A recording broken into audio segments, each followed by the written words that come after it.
Good morning everyone, welcome to my channel Tuni blog. আজকে হচ্ছে আমাদের পুরীতে লাস্ট ডে।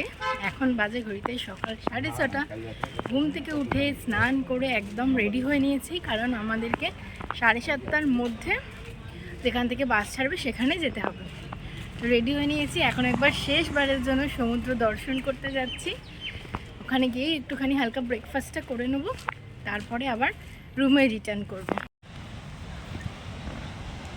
দিনের বেলা সমুদ্রটা দেখতে এত ভালো লাগে, বিশেষ করে এই সকালবেলাটা। কত লোক স্নানও করছে এখানে, এইদিকে করছে, এইখানেও কত লোক আছে। কি সুন্দর উটগুলোও যাচ্ছে, নৌকাটা যাচ্ছে দেখো স্রোতের মধ্যে দিয়ে কীরকম ভাবে, কত ঢেউ, তার মধ্যে দিয়েই নৌকাটা এরকম ভাবে যাচ্ছে। এই পিছনে সমুদ্র, আর এখানে আমি সঞ্জয়বাবু এখানে যে ফটোগ্রাফি করছেন। ছেড়ে যেতে ইচ্ছা করছে না, মনটা খারাপ লাগছে, কিন্তু কি করব, কিছু করার নেই। এখানে কত লোক দেখো, প্রচুর লোক এসছে। এখানে সব মাছ ধরা হয়েছে, সেগুলো দেখছে। এই যে এখানে এই পুরীর স্পেশালি মদনমোহন দেখতে পেয়েছি, মদনমোহনটা খাবো। এই তোমার অন্য কালার কেন? মদনমোহন চলে এসেছে এখন হাতে, এখন মদনমোহন খাবো। এই যে আমাদের দই বড়া রেডি হয়ে গেছে, এখন দই বড়া খাবো সমুদ্র দেখতে দেখতে, তারপর রুমে চলে যাবো। অলরেডি অনেকটা লেট হয়ে গেছে। ফাইনালি আমরা বেরিয়ে পড়লাম। তো শেষবারের জন্য সমুদ্র দেখতে টাটা পুরীকে। কিরম লাগছে আজকে জার্নিটা? কি করবে? হ্যাঁ, আজকে জার্নিটা কিন্তু ভীষণ হেক্টিক। এখান থেকে পুরো সাইট সিন সব কমপ্লিট করে রেস্ট নেওয়ারও টাইম পাবো না, তারপর ট্রেন। অনেকক্ষণ থেকে ওয়েট করছি, এখন 9টা ওভার হয়ে গেছে, এখনও এখানে বাস ছাড়েনি। 9:10 বাজে এখনও বাস ছাড়েনি। আমরা এখানে 7:30টার সময় চলে এসেছি, 7টা থেকে 7:30টার মধ্যে ছাড়ার কথা ছিল। তো আমাদের বাস ছেড়ে দিয়েছে, জার্নি স্টার্ট হয়ে গেছে।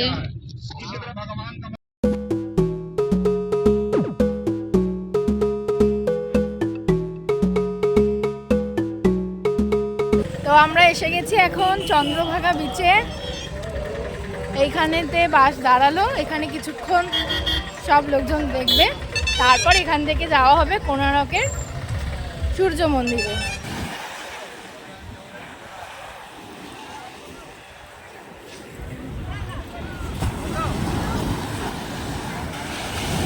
এই লোকে স্নানও করছে, কি সুন্দর জলের কালারটা, এত সুন্দর। পুরীর এই জলের কালারটাই ভীষণ ভালো লাগে।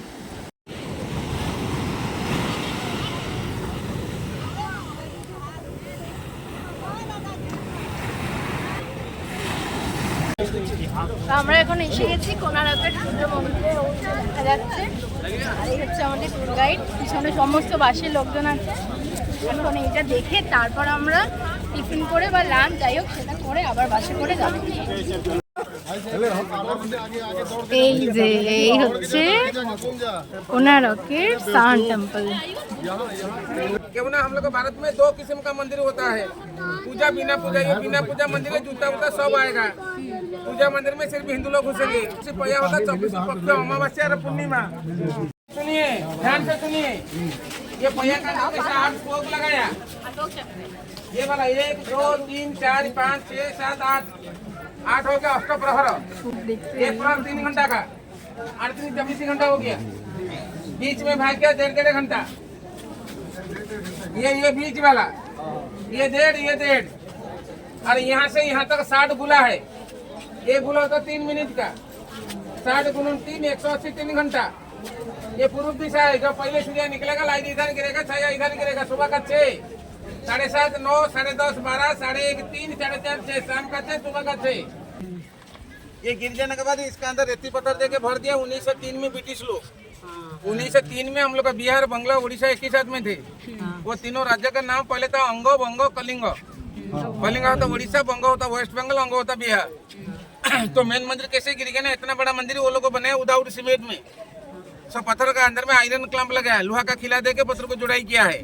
और मेन मंदिर का ऊपर में के चुंबक लगाए थे मंदिर का बैलेंस के लिए।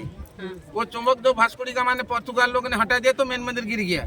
तो यहाँ जब धूप गिरेगा सुबह का 6 इधर होगा, তবে উত্তরায়ণ হবে মোটামুটি মার্চ মাস থেকে এদিকে রোদ করবে, এখানটা এখনো ছায়া আছে। এখন এখানে এসেছি খাওয়ার জন্য, এখনই লাঞ্চে করে নিতে বললো, কারণ নাহলে আর টাইম পাওয়া যাবে না। কিন্তু এখানে যে নেমেছি সমস্ত জায়গাতে ভেজ, জানি না কি খাবো, আর এত সকাল সকাল না ভাত খেতে ইচ্ছাও করছে না। এখানে একটা ননভেজের হোটেল ছিল, সেখান থেকেই আমরা এই থালি নিয়ে নিয়েছি। এই যে থালিতে এত কিছু সবজি আছে, আর এখানে আছে চিকেন, ওইটুখানি চিকেন দিয়েছে। যাই হোক, আমাদের খেয়ে নিয়ে বাসে যাব আবার তারপরে। তো আমরা এখন যাচ্ছি ধবলগিরির উদ্দেশ্যে।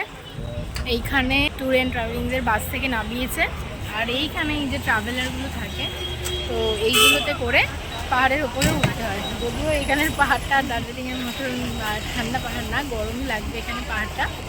তো পাহাড়ের উপরেই আছে ধবলগিরিটা, যেটা আমি এই কিছুদিন আগেই ঘুরে এসেছি, দার্জিলিংয়ের পিস প্যাগোডা। তো সেটারই একই সেম জিনিসটা, যেটা ওটাও ফাউন্ডার ছিলেন তিনি, এটা বানিয়েছেন। এই সব ট্রাভেলারগুলো এসে এখানে নামাচ্ছে, আর এটা দিয়ে ওপরে এখন যেতে হবে। এই যে চলে এসেছি ধবলগিরি। এটা 3 মাস আগে দার্জিলিংয়ে ঘুরে এসেছি পিস প্যাগোডা, সেটাই।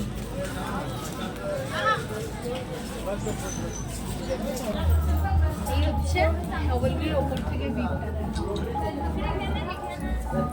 চারিদিকটা গ্রিনারিতে ভর্তি, অনেকটাই উপরে।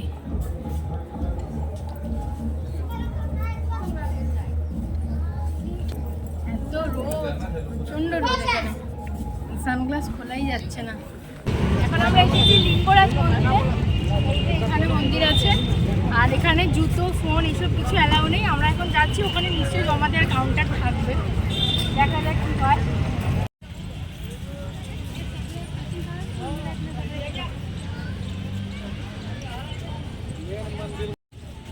মিনিয়েচার পীড়া বাবা, 100টা মন্দির আছে এখানে। তো এখন আমরা চলে এসেছি উদয়গিরি আর খণ্ডগিরিতে। এই যে এই দিকেটা হচ্ছে উদয়গিরি, এই ওপরে, আর এইদিকে আছে খণ্ডগিরি।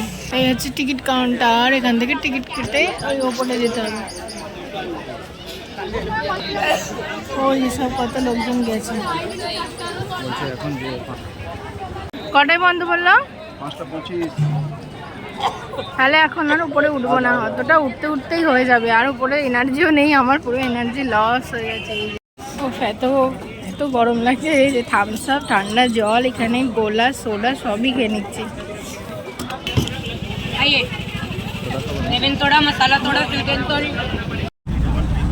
আমি একটা ঘটনা তোমাদের সাথে শেয়ার করছি। আমরা যে ট্রাভেল এজেন্সি বুক করেছিলাম, মানে এতটা আমাদের ঠকিয়েছে।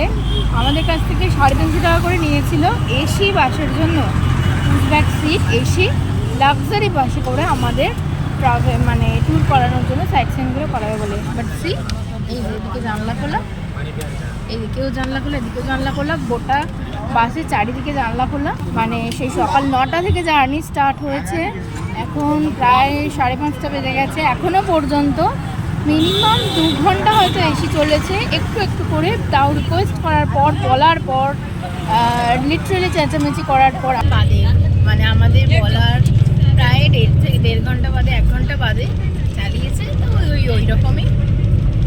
আর এখন এই যে আমরা বার্গার খাচ্ছি, বার্গার, একটা স্যান্ডউইচ অলরেডি খেয়ে নিয়েছি, আবার এই বার্গারটা খাচ্ছি। এখন পুরো এবার রিটার্ন করছি পুরীতে। পুরী স্টেশনে নেমে ওখানে এখন ওয়েট করতে হবে ট্রেনের জন্য, আমাদের ট্রেন আছে সেই রাত্রিবেলা। তো আমরা পুরী স্টেশনে চলে এসেছি অনেকক্ষণ আগেই, 8টার সময় আমরা চলে এসেছি।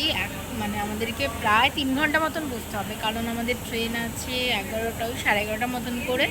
তো এখন একটুখানি ওয়াশরুমে যাব, ফ্রেশ হব, আর এখন একটুখানি ফ্রেশ হব, আর ফ্রেশ হয়ে তারপরে অপেক্ষা করব কতক্ষণে ট্রেন আসে। আমি জানি এটা একটু হেক্টিকই হবে, কারণ অনেকটা রাত্রের ট্রেন, আর কালকেও সেই অনেক বেলাতে নামানোর কথা আছে, জানি না। এবার যদি লেট করে তো তাহলে প্রবলেম হয়ে যাবে। ট্রেন ছেড়ে দিয়েছে, এখন বাজে 11:20, পুরো পারফেক্ট টাইমেই ছেড়েছে। তো আমাদের জার্নি স্টার্ট হলো বাড়ি যাওয়ার উদ্দেশ্যে। অনেকটা খারাপ লাগছে, কি আর বলবো। জগন্নাথের নাম নিয়ে রওনা দিয়ে দিলাম বাড়ির উদ্দেশ্যে। ভগবানের যদি ইচ্ছা হয় তাহলে আবার আসবো কোনো একদিন।